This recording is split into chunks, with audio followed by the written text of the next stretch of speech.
ఇంట్లో వయస్సు పైబడుతున్న అమ్మానాన్నలు ఉన్నప్పుడు వాళ్ల ఆరోగ్యం గురించొక కన్నేసి ఉంచడం మన బాధ్యత. అయితే గుండెపోటులాంటి పెద్ద సమస్యలను గుర్తించడానికి పెద్ద పెద్ద మెడికల్ టర్మ్స్ తెలియాల్సిన అవసరమేమాత్రం లేదు. ఎలాంటి మెడికల్ నాలెడ్జ్ లేకపోయినా సరే చాలా సులభంగా అర్థమయ్యే ఒక చిన్న కాని అత్యంత శక్తివంతమైన హెచ్చరికను మనమీరోజు విశ్లేషించబోతున్నాం. ఇది అక్షరాల కమ్యూనికేషన్కి సంబంధించిన ఒక మైక్రో అనాలిసిస్ అని చెప్పొచ్చు. సరే, ఇప్పుడు దీని లోపలికి వెళ్దాం. ఇక్కడ కనిపిస్తున్న ఆ 3 పదాలను గమనించండి: ప్రాబ్లం, వీక్నెస్, ఓకే.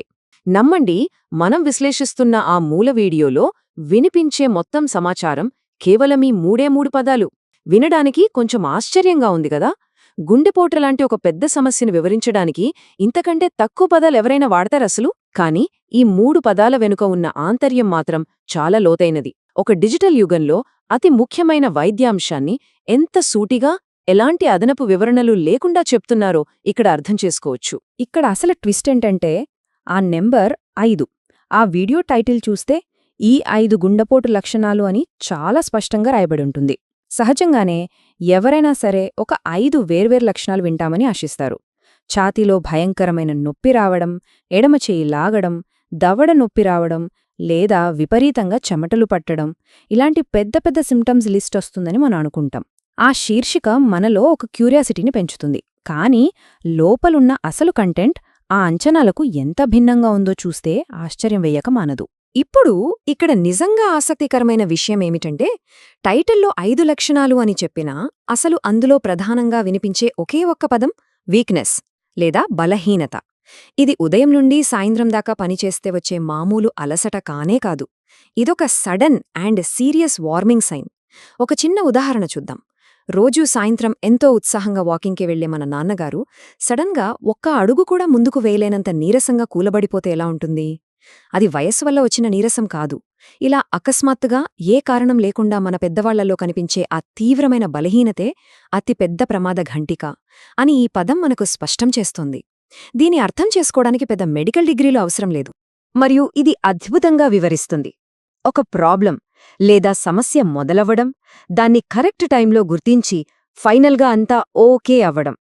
ఇందాక మనం అనుకున్నట్లు వాకింగ్లో సడన్గా నడవలేక చతికిలబడిన ఆ పెద్దాయన పరిస్థితి నిజంగా ఒక పెద్ద ప్రాబ్లం.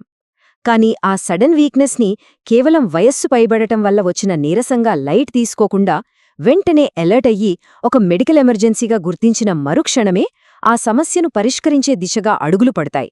సరైన సమయానికి ఆ లక్షణాన్ని పసిగట్టడమే ఆ పెద్ద ప్రమాదం నుండి కాపాడి తిరిగి ప్రశాంతమైన ఓకే స్టేజ్కి చేరుస్తుంది.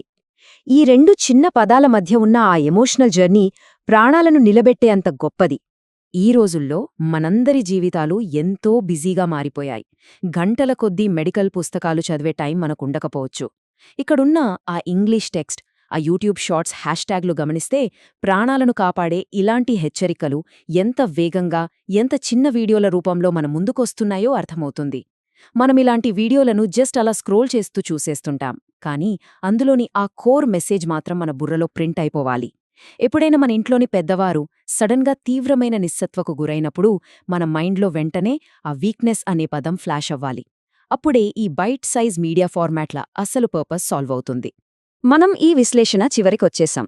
ఇదంతా చూశాక మన ముందొక బలమైన ప్రశ్న మిగులుతుంది. ఎలాంటి భయపెట్టే మెడికల్ పదాలతో పనే లేకుండా కేవలం అకస్మాత్తుగా వచ్చే ఈ బలహీనత మీద మనం ఒక కన్నేసి ఉంచడమే ఇంట్లోని మన పెద్దవాళ్లను కాపాడుకోవడానికి ఉన్న అసలైన బ్రహ్మాస్త్రమా?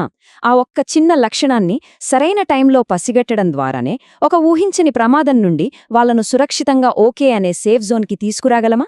ఖచ్చితంగా ఆలోచించాల్సిన విషయమే ఇది. ఇలాంటి చిన్న చిన్న సిగ్నల్స్ని కరెక్ట్గా అర్థం చేసుకోవడమే రేపు ఏదైనా ప్రాణాపాయం నుండి రక్షించే మొదటి మెట్టు కావచ్చు. ఈ లోతైన ఆలోచనతో మన ఈనాటి విశ్లేషణను ముగిద్దాం.